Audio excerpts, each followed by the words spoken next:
Welcome to the Business Power Hour with Lisa and the Music Man. Live from Studio C at media stations in Bohemia, New York.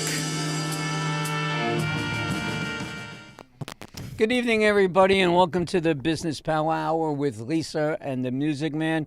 And no, that is not Lisa in drag. That happens to be Mike Weiner, president, founder, chief cook and bottle washer of the NRG Community Referral, whatever it is, group that you got, whatever it's called. What's it called? What's it mean?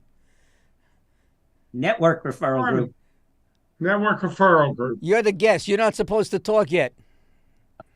Okay, we'll do this from the top. Hey, welcome, everybody. Okay, so what does NRG mean, Mike? NRG, Network Referral Group. I started the company in January of 2001, and we pivoted to Zoom when COVID hit. We've exploded. Our guest today is because we've expanded, Norman. We've gone viral everywhere. You get 3 referrals at your first meeting, and then I blow your That's phone great. up. Nobody does Brad that. wasn't ready for that. Nobody but does I blew that. it up anyway. That's We have a lot of fun. That's a rarity in networking groups. You got to pay an Oh, my exorbitant God. amount of money for the privilege of attending to Never hopefully get happens. some business. Except here. You flipped the script on that one. You know who else flipped the script? Who? Our guest. Oh my God, he's amazing. No. We got time for this. We're blowing him up. Hold on one second. His name is Brad Warren. He's the president, chief cook and bottle washer, and founder also of the Bradley Warren and Associates organization. Bradley, welcome. Thank you, Norman. Nice to and see you you. as well, Mike. Great to be here. All right, now just to let everybody know, Brad is also a member of the NRG group, and he has a very, very, very intriguing business. Not that I've heard any, like myself, nobody really does what I do all in, and the same thing with you, Brad. So I'm going to just take a second. You sell dirt. So if I had to guess, I would say that you own a couple of cemeteries. Not quite. In fact, you're the second person that's said that to me tonight, or the second person ever. Yeah, most people when they say, "So, Brad, what do you do?" I sell dirt, and then they go, "What?" But this one guy, one time on the phone, said, "Oh, you sell." It turned out he was a former cemetery plot salesperson. Really? That's why he said that. There you go. Actually, the land that you sell could eventually one day turn into a cemetery, couldn't it? Well, hopefully not. That's not our end game. Okay. So tell us, what the heck does somebody sell dirt? What is it that you do? Tell us.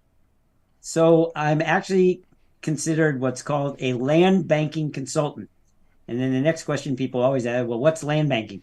So what I do, Norman, is I help patient investors buy pre-developed land strategically placed in the path of growth within a 60-mile radius of downtown LA. Why do they have to be patient? Well, I'll get to that in a second. I'll come back to that in a second. And then they hold, well, actually, I'm going to say it right now. They hold, and we're very conservative. We tell people 7 to 10 years. And their exit strategy is to sell to a developer who wants to build a 1,000-acre solar farm, 500 homes, a shopping center. So you take your 1 acre, it's in the middle of that 1,000 acres, you can stop that project from moving forward and therefore command a very, very generous return on your investment. And it's what we call building generational or legacy wealth. Well, let me ask you a question. Why can't I just be this big builder and just buy the whole 60 acres or whatever it is and just own the land myself? Why do I have to deal like with what you're doing? Well, they would love it if they could do that. The challenge for them is that the land's already owned. It's owned by people like me. My wife and I own 11 properties, totaling almost 40 acres. My clients have properties ranging from an acre up to 10 or 15 acres. So the developer has to do what's called agglomeration or consolidation. They have to call, in some cases, 100 different people and buy the land from all of those different people to piece it together into a large enough chunk to develop and build the project that they want to build. Sometimes they can just do it on 10 acres. not a solar farm. Solar this- farms are 1,000 acres in Can size. this developer buy your 11 acres or 12 acres now, pay you for that, and just put those 12 acres under their name? Yes. Right now, I own the land, or my wife owns the land. We have what's called a fee simple deed. It's not a syndication where we pool people's money, though you can invest with friends and family. And then when I sell my land to the developer, they will then own that land outright. They'll combine it with other land right around mine. And when they finally get it big enough, then they can build the project they want to build. What makes the timing right? That's why we say 7 to 10 years, because it's a question of which direction is the development going in? What are the laws? One of the things we're finding now, Norman, is there's a law in California that requires the entire state of California to get 100% of its electricity from renewables by 2045. That's a state law. Right. So what's happening is the energy companies, which will be fined millions of dollars if they don't hit that goal, they are going out and creating what we call the greatest land rush in the history of California. They are having to buy thousands and thousands and square miles of land to build these solar farms. So right now, that is extremely hot. Most of our clients are buying that. We call it green real estate because it becomes what's called green energy because it's free from the sun. So that's what's going on there. But if Walmart comes to town and they need 10 acres and they need to build it in a certain part of town, then the investors or the people that own the land in that part of town, then it's their turn. So we can't say which part of town they're going to go to. That's why we confine our entire business to a 60-mile radius around downtown LA. Now, solar energy fields are a very, very big industry now. Question. Could a company like Target or Walmart or whatever it may be now, let's just say that it's a solar field currently. Can they take their 10 acres that they buy and put a solar field on top of their building? Yeah, but a building isn't going to be 10 acres. They don't build buildings that big. That's gigantic. But whatever size that they bought, could they then? Well, in Lancaster, which is one of the cities that we do most of our business, Lancaster is actually the first and only city in the United States that is net zero, which means it produces more electricity from solar panels as a city than it consumes. So it actually is selling its excess energy back into the grid. In fact, the energy running my computer and my lights and my fan in my house right now might be energy coming from the sun from their solar field 400 miles away. Can people borrow money from relatives to do this? They could, but we frown upon that because it's 7 to 10 years and some people exit sooner and some exit later. You don't want your relatives calling you up every 3 months. Where's my money? How come I haven't got my money back? Come on. And families have enough trouble. They're dysfunctional enough as it is. You don't need to add money woes in there. So we like people to buy either with cash or what's called in the real estate world a 1031 exchange, where they sell one piece of real estate and replace it with a higher value piece of real estate, or retirement funds. Most of my IRA clients, or such? IRAs, they have to be self-directed. It's a special kind of IRA, but it can be a self-directed IRA, self-directed Roth, 401ks.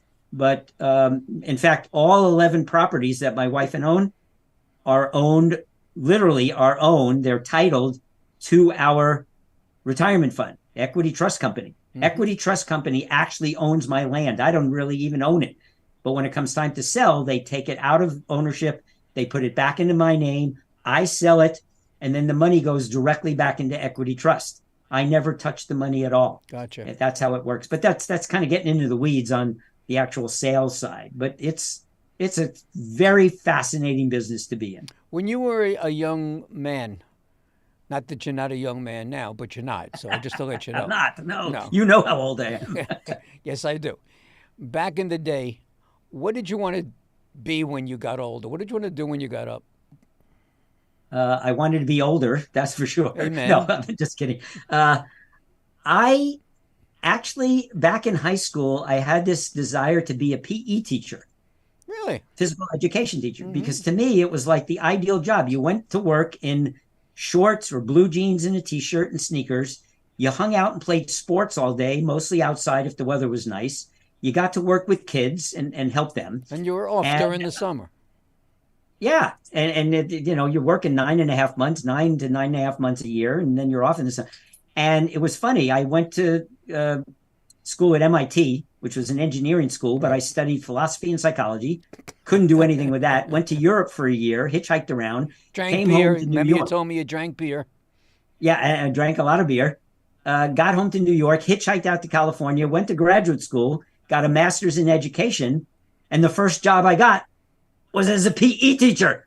Really? I had no PE background. I didn't know squat about PE, but I loved kids. The principal wanted to bring me in to start an entire sports program to keep the kids busy so they wouldn't fight on the playground. And physical education was actually mandated 45 minutes a week. Every kid was supposed to have PE, and they weren't doing that. Right. They were going to get in trouble with the state.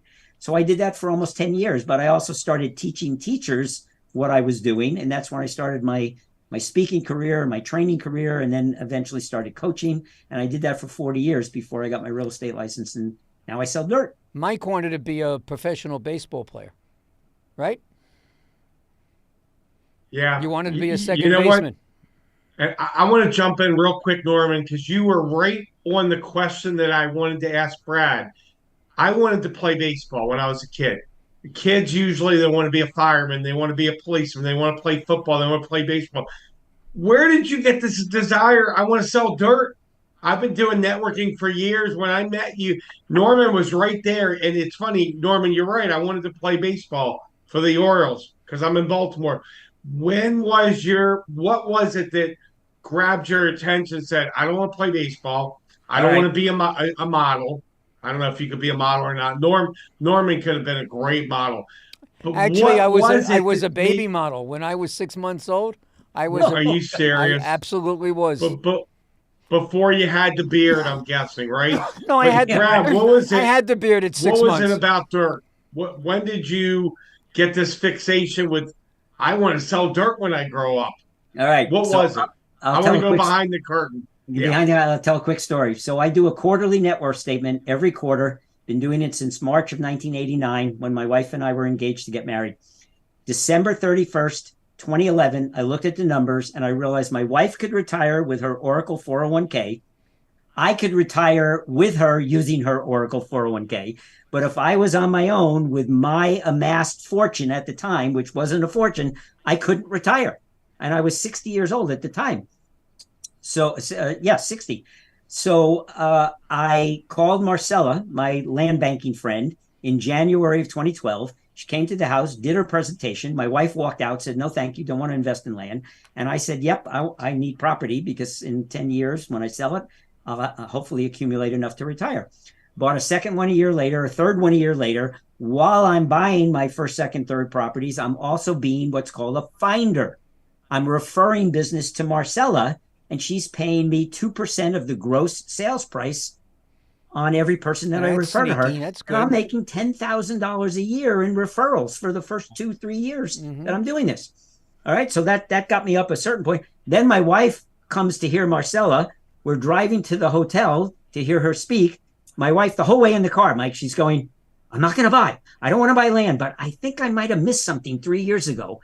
And I want to hear Marcella. We get to the hotel. Long story short, she buys 2 properties right there. Had her checkbook, took them out, wrote out checks, bought 2. Whole way home in the car, I'm like, I thought you weren't going to buy. I thought you weren't going to buy. She said, shut up and drive. So that was now my wife's involved. Properties 5 and 6. We kept buying. And then on January 31st, 2018, I remember like it was freaking yesterday, Mike. I come home from a real estate meeting. My wife is sitting at the kitchen table. Not totally unusual, but working for Oracle, she's usually slaving away over a computer in her office. Got a real funny look on her face. And I think I know what happened. So she said, sit down. And now I know what happened. She says, Brad, I've been dismissed. I said, fired? No. Let go? Laid off? Terminated? No. Dismissed. Oracle had created a new category to get rid of people that didn't require them to pay unemployment insurance. Oh, really? So here, my wife loses a 6-figure job, vacation pay, health benefits, 401k match, free money from the company. And she says, by the way, I'm not getting another job. I'm retiring. So I go to dinner with her that night with Marcella, my land banking friend, and her husband, which we'd scheduled 2 weeks earlier. We tell them the story and we expect some commiseration, and they start laughing at us. And I go, what the F? And Marcella says, Brad, you're not going to believe this. 2 weeks ago, when we planned tonight's dinner, there was a moratorium on hiring real estate agents into our company. That moratorium got lifted a week ago. And we would like you, with your real estate license, which I had just gotten 2 months previous for another reason I won't go into, we'd like you to join our team. One door shut, one door open, but I didn't say yes. We're driving home. My wife goes, I don't understand. Why didn't you jump at this opportunity? I said, Marie, they're asking me to leave. At that point, it was a 40-year career as a business coach, speaker, and trainer. I traveled all over the world, gave seminars, and they want me to sell dirt. And she leans up next to my ear while I'm driving. She goes, Brad, you'd be an idiot not to take this new career opportunity, and I did not marry an idiot. Are you married to my wife? Sounds I like laughed something she would so whisper hard, to Norm me. and Mike. I laughed so hard I almost drove off the road. I was so hysterical when she said, I said, okay, I get it. You're going to support me. I'll call Marcella in the morning, February 1st. 8 days later, my license was moved. And for the last 5 years, I've been selling dirt to other Now, investors. you've been selling it, but why did you get into this profession? Is it because well, you had to? Well, it was a combination of I knew the field because I was already an investor, already owned 11 properties. I had seen people making massive amounts of money on the sale. I was already, coaching a lot of real estate agents. I used to work for Keller Williams Real Estate Company for 6 years. So I knew a lot about real estate, and it just seemed to be this confluence, Norman, of all look, she gets fired, and the same day I'm offered a new somebody, God, hello, God, from my lips to God's ears, somebody was looking out for me. And it just made a lot of sense. And I knew I could make a lot of money selling the dirt, not just referring people to Marcella. And that has turned out to be the case. All right, take a deep breath for 1 second because we want people to know how to reach you. So tell everybody, give everybody your phone number, tell it to them twice, and let them know how to get in touch with you. All right, rather than my phone number, because I don't like them blowing up my phone in the middle of the night while I'm sleeping. For those that are watching on the screen, you can see my email is the best way to get a hold of me. And I do respond within 24 hours. And it's just my name, Brad at bradwarren.com. BRAD at BRADWARREN.com. Brad at bradwarren.com. And I will get back to you. And then usually we set up a Zoom. I get to find out more about you. I get to see if you're nice and patient. And do you have the funds? You get to ask me any questions that you have about land banking, and then we see if it's an appropriate investment. As long as we're at this particular point, Mike, why don't you tell if anybody is interested in finding out about NRG, give them your number. Absolutely. So if you want to reach me at NRG, it's 443-756-9656. 443-756-9656. Thank you, Norman. No problem. And he loves texts. He loves texts. Yeah, don't email him. I love text. I love text. I've got 120,000 emails, Brad. It's not me. I text more than my 22-year-old son. And I blew your phone up when you came in. And you're like, that's not how I work. And then a week later, Norman, he's on a Zoom call and he goes, I love Mike Weiner. I've already met with 8 or 9 people. Me and my wife are going away some exotic place. I love this guy, Brad. He's a rock star. Before he called you. I mean, Brad, you've been busy since you got back, right? After with he all the referrals. Nonstop. After he met with and you. Michelle Wilson and I looked up country songs for you. Time out. Dirt Man. Time out. Uh-oh, Norman. Time out. You see how he gets carried away? He doesn't think he gets carried away. I told him this afternoon. He gets carried away. After you spoke to Brad, Brad spoke to me.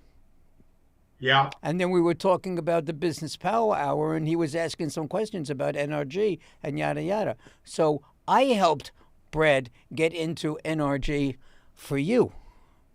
But meanwhile, it's helped Brad tremendously, and it would help so many other people if they got into it. And I'm talking from personal experience, but this is not the NRG show. So this is about Bradley. So Bradley, Yeah. you kind of like interview and check people out before you take their money. Correct. Okay. You got to have a couple of really interesting stories on people that you've let in and people that you have not let in. Tell us. Well, one I can think of, she bought a property, a little bit reluctantly, and it was a huge purchase. It's what we call a whale. It was $750,000. It was 10 acres Wow. of industrial land, which is a very big sale. And it was my rookie year. So like people thought I was a rock star. And I am, but this was pretty incredible. And then all she did for the next 4.5 years was she would call Marcella, who's my business partner. She wouldn't even call me. She went right to Marcella to complain. About? Nothing's happened. I've gotten one low ball, this land. Well, we just found out because she called to get some free, we give free negotiation coaching. She got an offer for 1.3 million. We coached her, and she's now negotiating, and I believe in contract for $2 million on her original 750. That's not quite 3x, which is, we like people to get to at least 3 times. We can't guarantee it, but she was pretty close. So that's a good story that worked out. And then one person I actually had to turn down, it was a woman was referring somebody from China who had $1 million, but it was a developer who wanted a really big chunk so they could build something. Right. And our company doesn't let us sell to That developers. makes sense. We are selling to investors. We call them average investors, minimum investment, 25,000 up to 2 million. But we're talking about people with smaller amounts of money. We want to help them become very, very wealthy. So we don't work directly with the developers. Now, I know that you mentioned that you sell this land. It's 60 miles or outside of LA, wherever it may be. Do you have Right. any other locations that you sell land? Everybody always asks, and I always tell them no. It is there's 10 reasons why, which I don't think we'll have time to get into. we'll And I don't take even one. always say again. We'll take one reason. Okay. It has to be near a port because all the goods coming in from China, South Korea, Japan, Long Beach, and LA Harbor are I believe, either number 1 or number 2 in the United States in terms of activity. Well, what happens to all of those big cargo containers? They get offloaded, right? They're sitting on the docks. Where do they go next? They get put on a truck and they get driven to a warehouse. Guess where they're building all the warehouses? Right up here in Lancaster and Palmdale and Inland Empire and other places within that 60 miles of LA, because Amazon, you want it tomorrow. Well, if it's 500 miles away, it ain't gonna get there by tomorrow. It has to be someplace close to a major metropolitan area. You got to have population growth. You got to have a business-friendly city government. For the solar, you got to have flat, affordable land that's near high-tension power wires. That's 5 right there. There are 10 economic trends, or what we call 10 growth factors, all occurring at the same time inside that white circle. And our company's been around 44 years, and we know that area like the back of our hand. That's a great And that's selling what- tool, isn't it? That's why we stay in that one area. We don't go anywhere else. Well, can you go anyplace else? Is there any other place that offers you anything like that? I San looked Diego, around. any place around San Francisco? Well, California, it's getting a little too expensive right now for land. But people said, well, why not Texas? Why not Arizona? It's flat. There's a lot of sun. Yeah, but there's not a lot of population growth. There's not a lot of job growth. It's not near high tension power wires. It's the middle of the freaking desert. What do you do? Okay, you put in the solar panels, you make the electricity. How do you get it into the grid so it gets to somebody's home? In LA, the Southern California Edison Company spent $7 billion to upgrade the high tension power lines to handle all of the energy that they knew was going to be created over the next decades. So they were forward thinking. Well, what do? You follow the money. Why would a city government spend $180 million of its own money to widen the off ramps off of Highway 14? They must know something's coming to those off ramps. So we go to those off ramps and we start buying up all the land by the off ramps, because once that's widened, more people are going to exit, and they're going to need a gas station or a charging station with all the electric vehicles. Whatever. Yeah.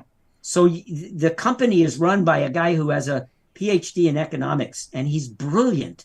And he looks at these micro and macroeconomic trends over decades and predicts the future as to where growth is going. And as far as the rest of the U.S., we don't see this happening in too many other places. And he lives within the 60 miles of L.A., and it's his backyard. So that's why we stay there. Now, you said this was open worldwide. How do people in Europe, South America, Latin America, how do they find out about this program?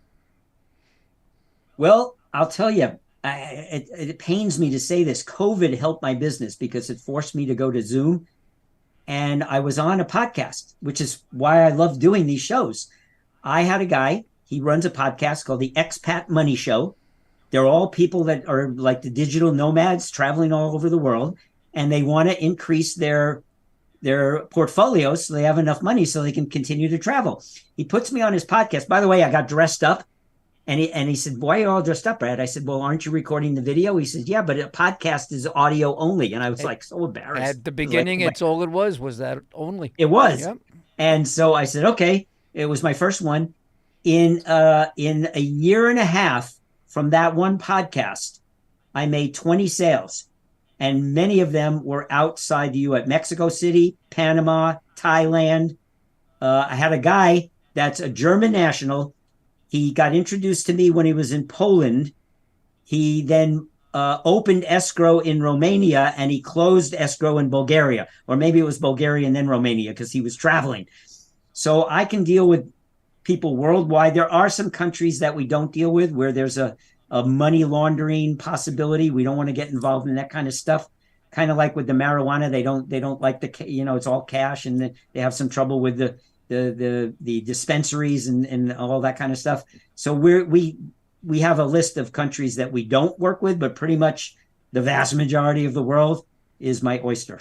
I can work with people as long as that country that they're from allows them to invest in the United States. Then it's perfectly legal and we can do it. Do you have any videos or anything that people can look at and see if they're interested? Funny you should ask that. Well, I'm a funny guy. You are a funny guy. And Mike's laughing too. He's a funny guy. So Norman, actually, before you're even allowed to invest with us, you must watch my business partner, Marcella. She does something called Land Banking 101. It's a 1-hour presentation.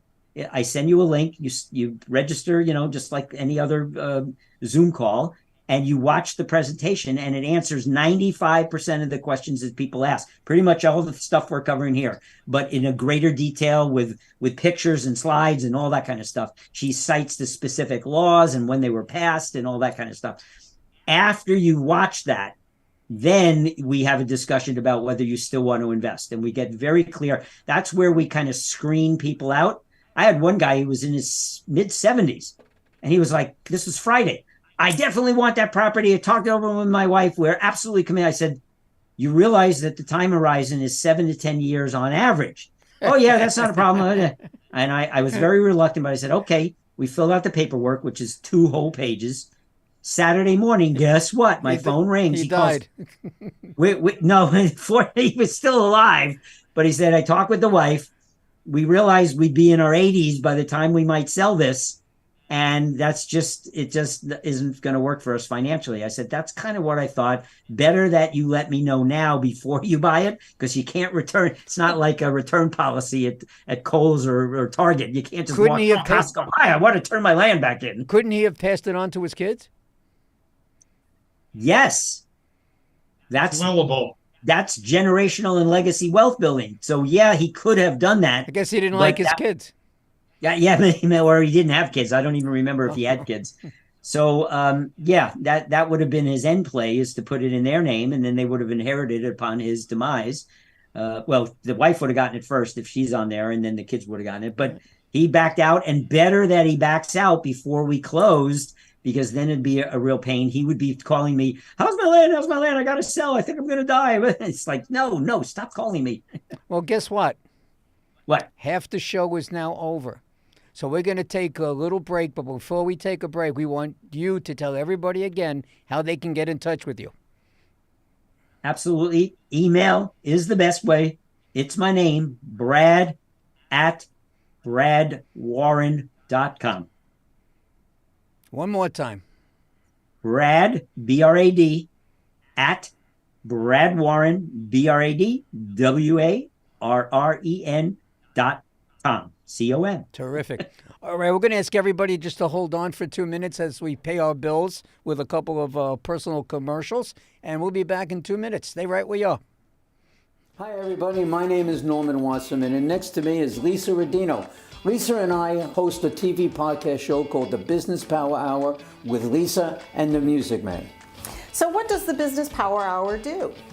We are here to talk about you and your business.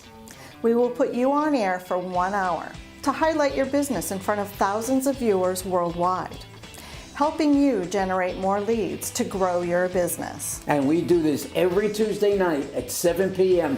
right here. What are you doing? I'm keeping you on point. My name is Lisa Rodino. I am a commercial loan advisor and broker.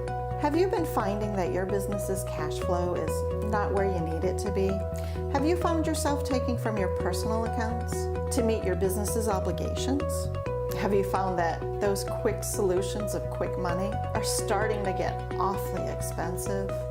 My job is to find the right funding products for my clients so they can get back to working in their business and give me the task of finding the best options for their situation. Give us a call today to learn more. 516-268-0350.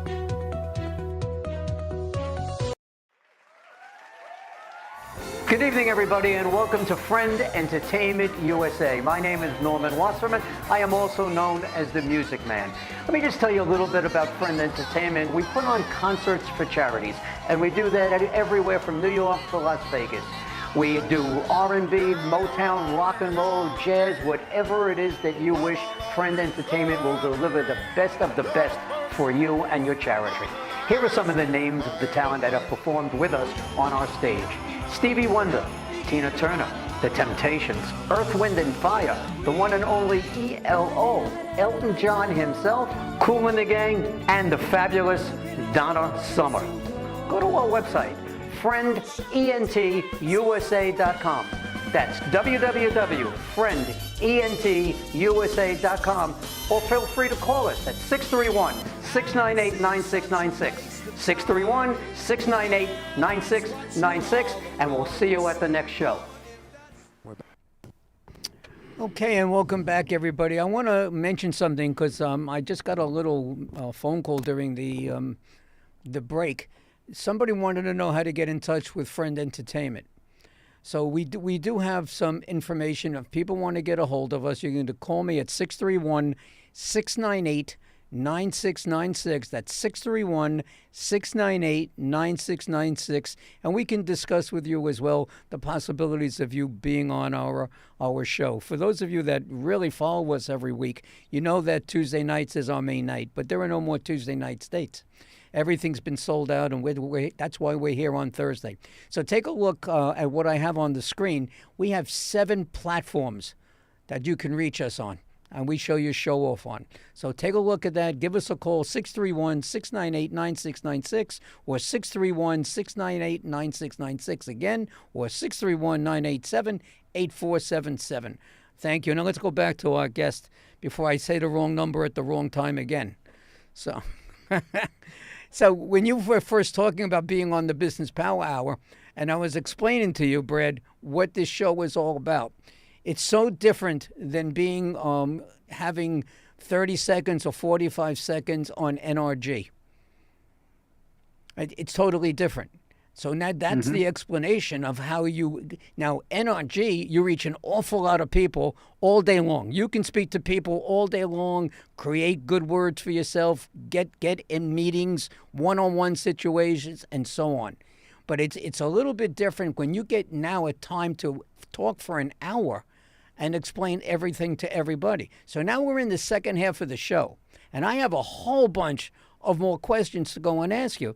But I want to go over a couple of things that you said. I'd like a definition, again, of what land banking is. Explain to everybody again, land banking. Yes. So it's the process of buying pre-developed land, strategically placed in the path of growth, holding, and then your exit strategy is to sell to a developer and build generational or legacy wealth. That's the whole explanation? That's the short one. If you go to Chat GPT, I think it's called, the artificial intelligence one, I actually went to it and I said, what is land banking? And it produced an entire page, a book of an explanation, and I read it, and it was exactly what we do. I was astounded at how close it was to what we actually do in the land banking business.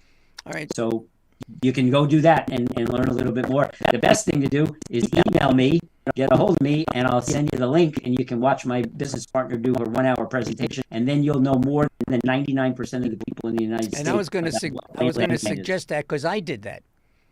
And I watched the video, and you're 100% correct. It's very, very informative, and you'll learn an awful lot, even a little bit more than what you're explaining. Because yes, it was just, she did a really, really terrific job. Is this a syndication, or do I own it outright? That's a great question. It can be both. So if you buy it by yourself or with a spouse or a partner, or through your IRA, you own it outright. You get a fee simple deed from the state of California. We pay for the title insurance, and this proves that you, Norman Wasserman, you own that piece of land. Now, you can invest with up to 4 non-family members and pool your money. So in a way, it's kind of like a syndication.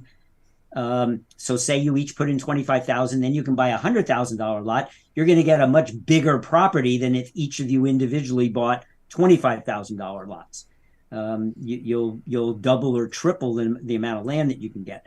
And you can invest with up to 8 family members. And there's some restrictions. It's not like your second cousin once removed 3 times through marriage, but it's more like parents, grandparents, children, grandchildren. I think it might include aunt and uncle. I'm not sure. Brothers, sisters, but 4 non-family and up to 8 family can pool their money to buy together. There's pros and cons. I won't get into that on this call, on this show, but there's pros and cons to buying it on your own versus buying it with more people. Well, especially if you're buying it with family. Family, you're better off with your best friends or friends than you are with your family. Mike, I'm going to be back to you in 1 second to ask Brad a question or two. But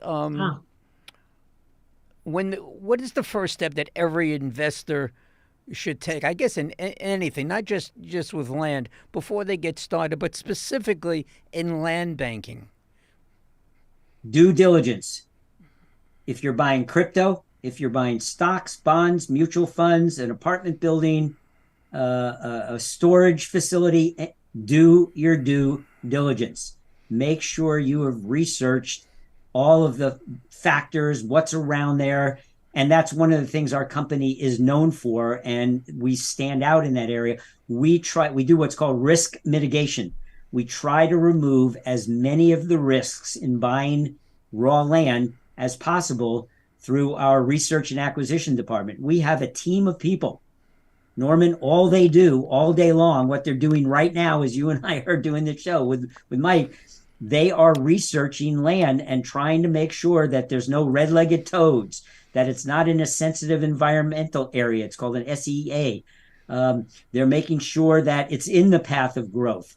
They're making sure that the person, that they're our company will buy the land first and then sell it to the investor. We want to make sure that there's no trouble with title, that there's no buried gas tank from a gas station that was there 50 years ago. We do all of that kind of research up front, and we only buy 1 out of every 30 properties that we research. That's how stringent our standards are. We actually call it the 16-point comprehensive analysis checklist. Every property has to get 16 yes check marks, or we reject it and we don't touch it. And you have a whole team of people that do this. This is what they do. Staff at the office, I don't know the number, it's 4 or 5 people. Oh, and that's whatever, all I do, right. 8 hours a day is research, research, research. And there's that many parcels of land and such that are out there for them to take a look at? Yes and no. It's a great question. There's still quite a bit of land left, even inside that 60-mile radius. However, we are now, as far, and especially with the solar, we're into what's called the expansion area.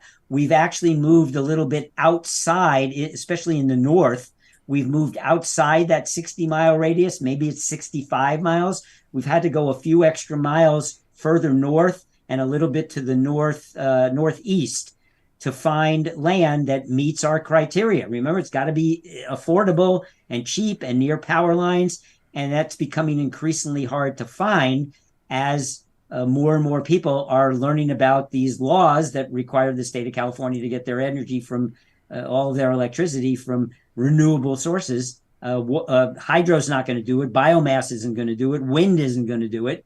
So they got to go with solar. And that's the biggest thing right now, is to still be able to find parcels at the right price to sell to our investors so that they have enough leeway to get that big gain when they sell. Here's a fictitious kind of story or question. I'm in Vegas, and I'm going back home to California, and I live in the suburbs of L.A., and I just made a fortune in Vegas. I really hit it big. And I got this money burning a hole in my pocket. Besides giving some of it to Mike, who would love to get a hold of it, all right? But I want to invest in land. I want something can I take that cash and give you a call and say, hey, I would like to invest in land? You can give me a call, but you're going to go through the same process everybody else does. I'll say, Norman, have you seen our full land banking presentation Let's yet? go on the basis that they have. Can they buy it with cash? Oh, absolutely. Cash. Cash is king? Cash is king. That's the easiest transaction. 1031 exchange, which people in the real estate world know that when you sell a real estate investment and you replace it with a property at the price that you just sold at or higher, you can defer your taxes to Uncle Sam. It's called a 1031 exchange. So a lot of my clients, well, one in particular, they are selling a lot of their single family residences because they don't want to deal with what we call the T's: tenants, toilets, termites, and trouble. So they sell 2 of those properties. They take all that money and they replace it with land, and they don't pay taxes. They defer, not avoid tax. Eventually they'll have to pay the tax down the road, but they can defer. And then retirement funds. Those are the 3 biggest: cash, 1031 exchange, and retirement funds. Mike, did you have a question? Too. Thanks, Norman. Brad, it's been great meeting you. I've been doing this 2.5 decades, the networking thing, and I've never met anyone in your industry. And for the folks that are, you got to realize folks are watching this now, and they're going to see it in the future. And I think, Norman, what you're doing, it's been my honor to sit in here this week with you. Thank you. And Brad, I've got 2 questions for you. You're very detailed and meticulous, which you're very interested when someone buys from you. You want them to be qualified, and I love that about you. I think that's awesome. And for the folks watching, you've got someone here that he's very diligent, he's very detail oriented, he's a pretty charismatic guy too, as I've gotten to know you. But here's my 2 questions.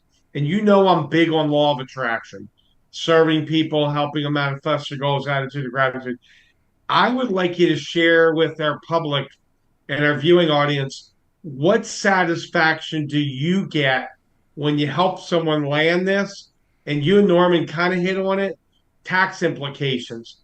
Can you write it off when you purchase? How does that work? I don't want to go too in the detail because you're going to say go see the CPA, but maybe in broad terms, hit on that. And I really want to hear about how, you and your wife when you help Joe and Mary Smith. What satisfaction do you get from that? Well, as I mentioned with that client earlier who sold the property for 2 million, we are keeping our fingers crossed. She might be doing, we know she's doing a 1031 exchange. We're hoping she's doing it with us, and so she'll buy a $2 million piece of land. She won't be around. She's in her 80s. So most likely she won't be around. She's going to put it in the name of her granddaughter. If that sells, let's just say even at the low end at 3x, that's $6 million. That granddaughter doesn't have to work a day in her life forever. Her kids and her grandkids are set. Hopefully she gives back and donates a lot of that. So there's tremendous satisfaction in helping what we call the average investor build generational wealth. It used to be the Rockefellers, the people like that, the Warren Buffetts.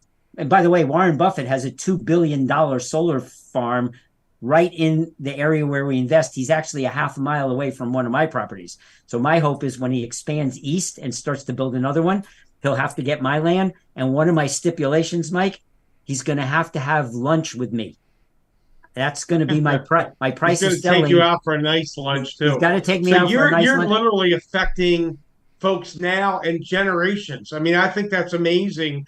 You're very forward thinking. It's not just about landing the deal. You're affecting, and we know, things are going crazy in this world. I mean, you got to keep it positive. We won't talk about the news because it's negative. It's just been like that for decades, but you're affecting generations. I think that's amazing. What about thank you for that answer. What about the tax implications? So I can't give that kind of information. I can lose my real estate license for giving financial advice. So we always tell people, talk to your CPA, but it's like it's capital gains. So when you buy a stock at $5 and you sell it at $10, you've made $5 a share. There's a capital gains, and it depends whether it's short-term capital gains or long-term capital gains that will determine the amount that you pay. But we always love it when people buy inside their retirement funds, because you don't pay, if it's a Roth, you don't pay any tax. That's tax free. My wife and I, 9 of our 11 are in a Roth, a self-directed Roth IRA. So when we get a gain, we get to keep it all. Uncle Sam gets nada. That's awesome. Zilch, zero. Oh, my phone's ringing. It must be somebody who wants to buy dirt. I'll talk to him later. Uncle Sam. Yeah, Sam. Right. He's bothering me again. Sorry, it's my Roth. And the other 2 are in a self-directed SEP IRA, Simplified Employee Pension IRA. That will be tax deferred. So I'll get the gain. It'll sit there in the retirement fund. When I take it out of the retirement fund to use to go to Hawaii or, Tahiti or wherever, that's when I will pay Uncle Sam the capital gains tax. But again, you want to talk to your CPA before you buy to make sure you're putting it into the best tax advantage system that you can. And that makes sense. Brad, question for you. I appreciate that. Question. How close to the water is your plot of land? Not yours personally, just the whole thing. Well, it's 50 to 60 miles away. Even though we're within that circle, all of the purchases are in the periphery. Downtown LA, which is the middle of the circle.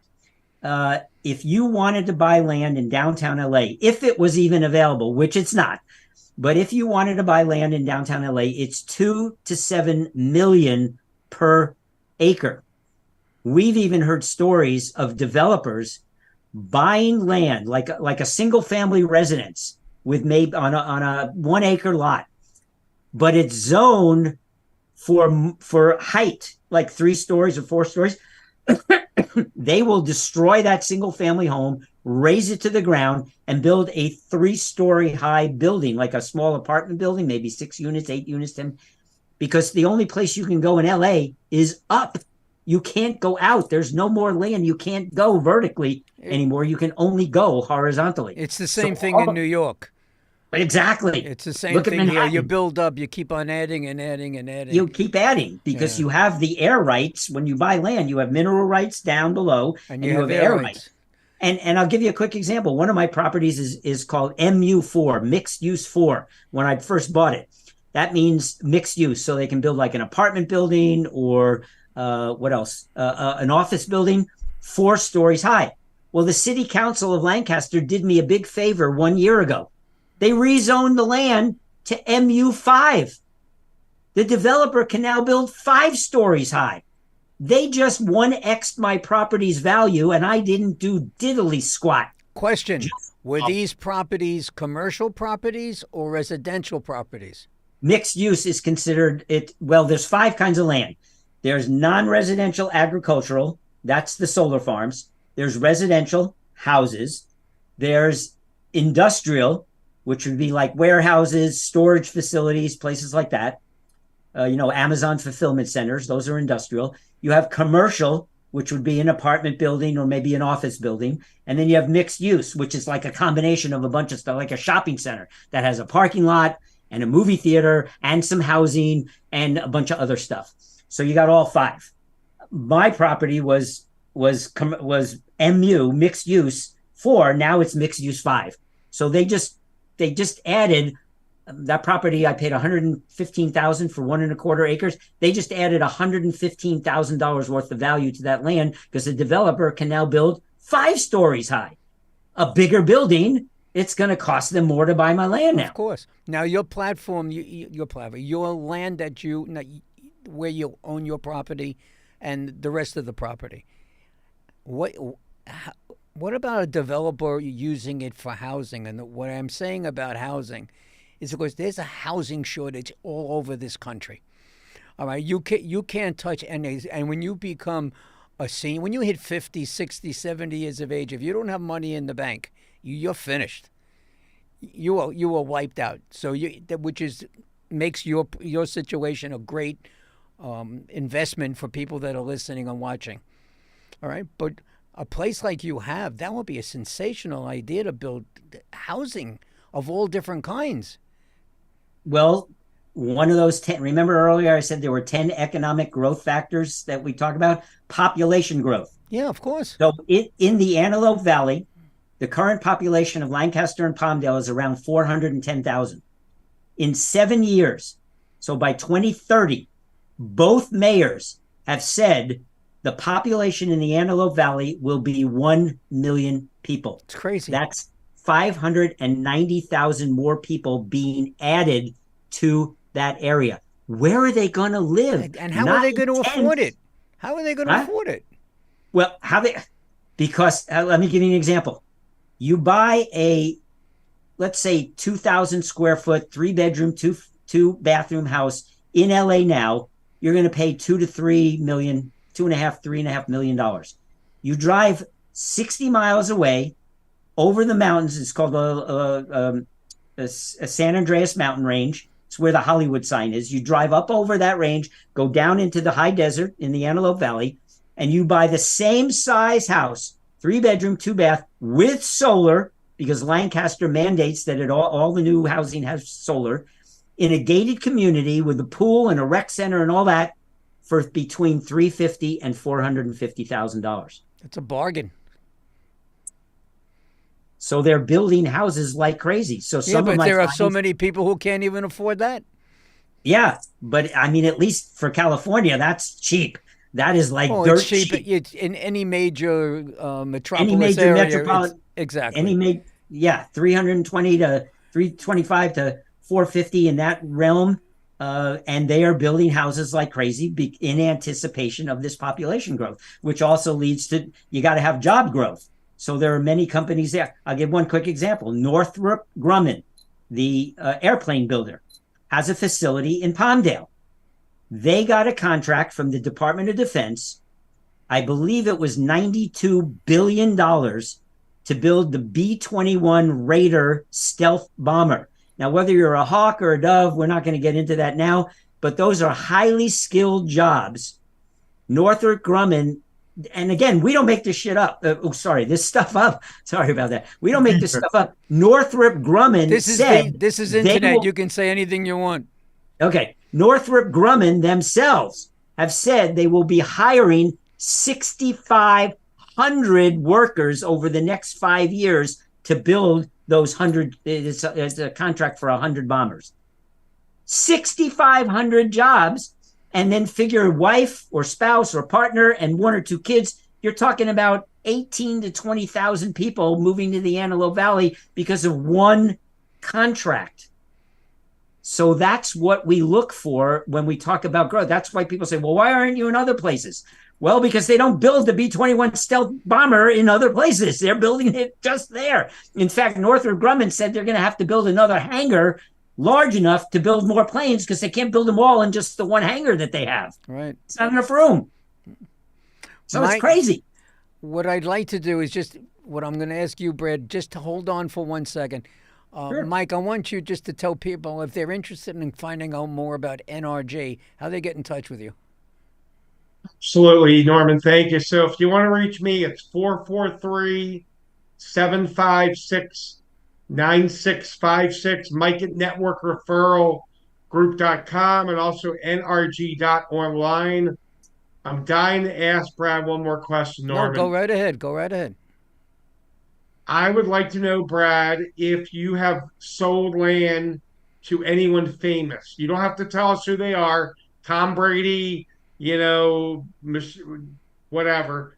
But have you worked with any musicians or athletes or anybody famous? I came in my head 3 minutes ago, and I'm dying to know. Yeah. I'll say, unfortunately, no. I certainly have high hopes that someone will, like Norman in the entertainment industry, maybe he'll introduce me to one of his people. By the way, I do pay referral fees. So for all the people watching and listening Tell everybody how you do that. Go ahead, tell them. So if you refer somebody, so like Mike refers somebody to me through NRG, they buy, I pay Mike 2% of the gross sales price. So they buy $100,000 lot. Mike gets what we call mailbox money. He gets a check for $2,000 from me for having made that referral. Same with Norman. Anybody that calls in from this show and by the way, since all of my business is by referral, I always ask, how did you hear about me? If they don't tell me, I don't do business with them, because then I can't pay my referring partners. We call them finders, unless I know. So if they call in and they say, oh, I heard you on Norman's show. Oh, great. How'd you like the show? Oh, it's fantastic. I know Norman. He's a great guy. But I heard about this land stuff, this land banking, and you sell dirt. And then they buy. Norman gets 2% of the sales price. So it's a great way. I've made over $55,000 in referral fees myself. That was the time when I bought my first property, right up until I got my license and went to work for Marcella. All of those people that I referred to her, and I still get an occasional check. If one of them buys something now, 5 years later, they buy, Marcella sends me another 2%. It's very cool. I love sending mailbox money because it means I made money, the referring partner, the finder made money, the company made money, and the investor will eventually make money. So it's a win-win-win-win. Residual money is wonderful. It's wonderful. It's we wonderful. Love it. And based upon that, we're going to thank you very, very much for being on the show this evening. I don't want you to leave. I want you to stay just where you are. I'm just going to chat with Mike for about 30 seconds at best, and because I had enough of him all day today. So we got to end. You were on about eight NRG calls, right, Norman? Something like that. You follow me everywhere I go. Everywhere you go. State to state, country to country. And it works for me, doesn't it? Man, you without a doubt, one of my most successful members, and 22 years. I love working with you. You know what? It just shows that people from Maryland and New York can get along, even though we got that Yankees-Orioles rivalry. We still get along great. You're a great guy, Norman, and appreciate that. I feel honored to be here with you. I've had a great time. We've had great guests, Bernie and Brad. Does that mean they always have to have a letter B at the beginning of it? It turns out that way. It turns out that way. Yeah. And hey, Bagel, Bialy, it's New York. I got to say, Bernie's Tuesday night meeting, I'm getting emails. The emails that he received from his businesses. So, You've had two phenomenal, it was a really stellar folks on. I owe it all to you. I owe it all to you, Mike. So, Bernie, Brad, thank you so much for being on here. I told you this was going to work for you. I wanted you to get your word out. I wanted people to find out who you are, what you are, and to know you as you. Because if they like you, they'll deal with you. And that's how this world works. All right, so stay tuned. You stay there. Mike, thank you so much for being our co-host for tonight. I got another date coming up for you, by the way, after you come back from your cruise, whether you know it. It's going to be in August. So thank you, everybody. We got more Zooms tomorrow. Brad, great seeing you, buddy. Great job. We thank everybody for tuning in tonight. Thank you so much. Thank you for tuning in. We'll see you next week. Thank you. The Business Power Hour with Lisa and the Music Man is sponsored by Media Stations. Create your own media and have your own station.